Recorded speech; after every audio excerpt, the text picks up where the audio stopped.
Hello guys, welcome back my YouTube channel. और कैसे हैं? उम्मीद आप भी ठीक होंगे। और आज का रिएक्शन जो है सपना पे है, जो अंशु ने वीडियो बनाया। वीडियो थ्रू ही हम लोग रिएक्शन देते हैं। तो अंशु ने अपने वीडियो में बताया, सबसे पहले उन्होंने ये बताया कि सपना जो है शुरू से ही रिकॉर्डिंग रखती है। और अंशु की वीडियो, अंशु ने जो बात की थी वो वीडियो के थ्रू सपना ने बाहर रिकॉर्डिंग डाल दी थी अपने चैनल पे। अब वो डिलीट हो चुका है।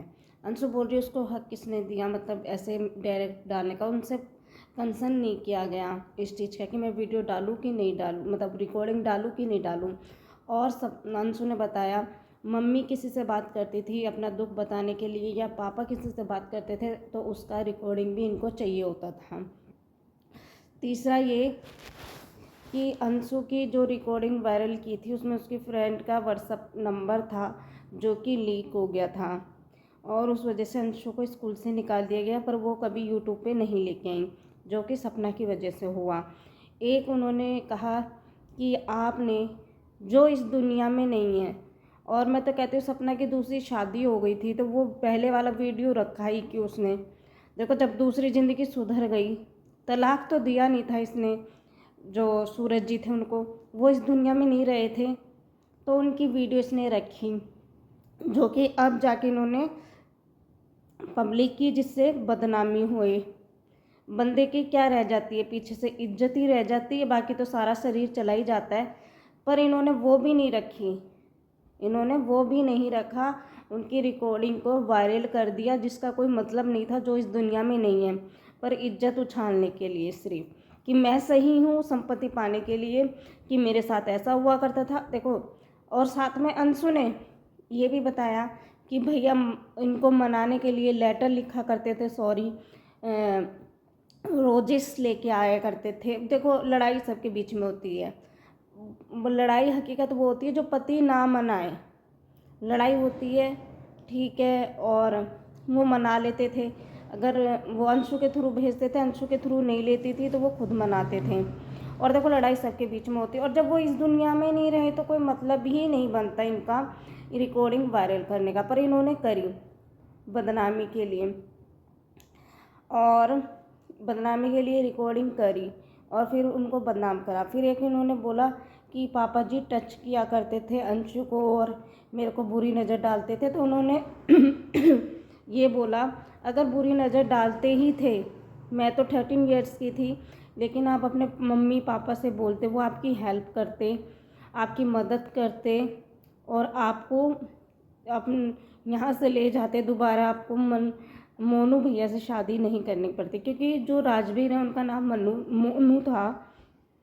और जब सूरज जी मरे तो उनकी मम्मी का कहना था कि तीसरे दिन, जिस दिन हमारे में तो अर्थी विसर्जन होता है हिंदुओं में, तीसरे दिन, तो उस दिन कहा कि इसको चूड़ा पहना दो। तो अंशु ने कहा, हम भी, हमारे साथ भी बहुत कुछ हुआ था, मतलब हम पे भी बीत रही थी किसी, उनका अगर उनको दुख था तो हमारा भी भाई था वो, और पापा मम्मी का बेटा था, किसी का भाई था जो गया था। तो उस तीसरे दिन ये सब बात करने की क्या ही इतनी ज़रूरत थी? मतलब बात तो बाद में भी हो सकती थी। हमारे हिंदू धर्म में 12 दिन तक माना जाता है, और कई तो सवा महीने में भी माना जाता है। पर तीसरे दिन ही उनकी मम्मी ने ये बात छेड़ी। चौथी बात, सपना कह रही थी, अगर मेरे भाई छेड़ते हैं थे तो वो यहाँ मेरे साथ मायके क्यों आती थी? तो उस पर भी उन्होंने बोला, जब मेरे दोनों भाई जिंदा थे तो मेरे साथ कभी भी नहीं छेड़ाछाड़ी करी। हाँ, जब मेरे भाई दोनों नहीं रहे तो उन्होंने छेड़छाड़ की थी, बैड टच किया था। तो मैंने आपको भाभी बताया था, आपको सब पता है, आप फिर भी यूट्यूब पे पूछ रहे हो कि मुझे तो बताना था, मुझे तो बताना था, मुझे नहीं पता था। तो आपको भाभी सब पता था, फिर भी आपने कभी वो, मैं आपके साथ जाना बंद कर दिया। और आप रिकॉर्डिंग शुरू से बोलते रहे हो कि मेरी बात पे कोई विश्वास नहीं करेगा। तो आपने प्लान किया हुआ था कि आपका बाद में कोई विश्वास नहीं करेगा, इसलिए रिकॉर्डिंग आप शुरू से रखते हो। उसने एक बात और बोली कि जब पापा और मौसा जी आपके यहाँ गए थे बात करने के लिए और मैंने कहा था आपको बात रखो, तो आपने सिर्फ अपनी अपनी बातें रख दी और वो वाली बातें नहीं रखी जो प्रॉपर्टी की है। तो वो आप नहीं रखोगे तो मैं रख दूँगी। और उनका ये कहना था मैंने एफआईआर करा दी है, जो भी आपको बात करनी है ऑफलाइन थाने में या कोर्ट में होगी, कोर्ट द्वारा।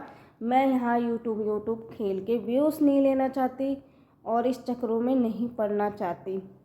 वैसे तो देखो सही बात है, अगर वो यहाँ इसमें नहीं पड़ जाएगी तो अपनी उसकी स्टडी जो है ख़राब हो जाएगी। तो जितना जल्दी हो सके सपना आप अपना मामला ख़त्म कर लो।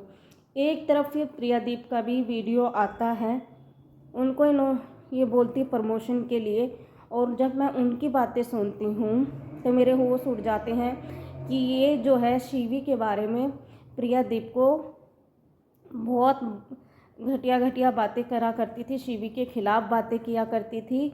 और शिवी जो है प्रियादीप की बेस्ट फ्रेंड थी और कभी शिवी ने प्रियादीप से कभी गलत बात नहीं करी सपना के बारे में, पर सपना करती थी। और व्यूज़ का बता रही थी कि व्यूज़ लेने के लिए फ़ोन किया था बर्थडे पे, तो प्रियादीप ने बोला सिर्फ मैंने व्हाट्सएप पे मैसेज किया था। और उन्होंने किसी से कहा है, सपना ने किसी को, कि मैंने प्रमोशन दिलाया ब्रांड का, पर प्रियादीप मना कर रही थी कि मेरे को कोई प्रमोशन नहीं दिलाया। ठीक ये बात। और अब आपको क्या लगता है, देखो पहले सूरज जी गलत थे जो इन्होंने रिकॉर्डिंग डाली। इन्होंने सिर्फ आज तक राजवीर को सही बताया है, बाकी इन्होंने सास ससुर को सपना ने गलत बताया, मामा मौसा चाचा ताऊ जितने भी सबको गलत बताया, यहाँ तक कि अंशु को भी अब गलत बोलने लग गई और शिवी को भी, जो इनकी बेस्ट फ्रेंड थी, और शिवी को भी गलत बोलने लग गई हैं ये। और उसके बाद अंशु हो गई और अब इन लखन है जो, वो भी इनके नहीं दिख रहे। पहले तो इनको बहुत सपोर्ट किया था, पर देखो आपको क्या लगता है क्या सच्चाई है। और वैसे देखा जाए तो कई कई जगह पर मुझे भी सपना थोड़ी गलत नज़र आती है, जैसे उनका रिकॉर्डिंग रखना और फिर बिना पूछे ही रिकॉर्डिंग डाल देना। और प्रियादीप ने ये भी बोला कि जो वो रिकॉर्डिंग करता है वो तो अपना मतलब वो तो उसको पता है ना मैं रिकॉर्डिंग कर रहा हूँ, तो वो तो कुछ बोलता ही नहीं है, अगले से बुलवा लेता है। तो मेरी तो यही विनती है कि भाई सपना आप थोड़ा, अगर आप ऐसे हो तो सुधर जाओ, क्योंकि ये सब बातें अच्छी नहीं लगती परिवार में। आप जो चाहते हो वो खुल के बताओ परिवार को और अपना सॉर्ट आउट करो।